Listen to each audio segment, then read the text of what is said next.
ఇప్పుడు గంగా స్నానం గురించి తెలుసుకుందామండి. దీపావళి పర్వదినాన తైలంతో చేసే అభ్యంగన స్నానానికి విశేష శక్తి ఉంటుంది.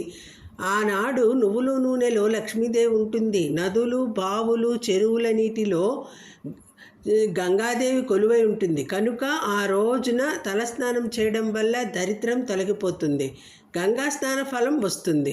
సూర్యోదయానికి ముందు తలంటు స్నానం చేయడం మంచిది. ఒకవేళ వీలు కాకపోయినట్టయితే ఆ తర్వాత అయినా చేయాలి.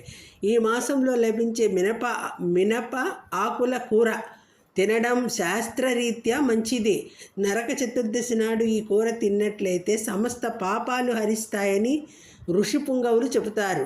నరక భయ నివారణ కోసం తెల్లవారుజామున అభ్యంగన స్నానం చేసి 4 ఒత్తుల దీపం వెలిగించి ఇంటి ముందు ఉంచాలి. దీన్ని యమదీపం అని అంటారు.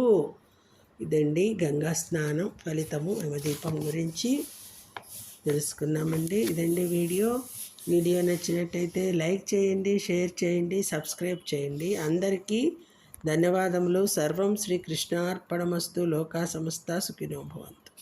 Thank you all.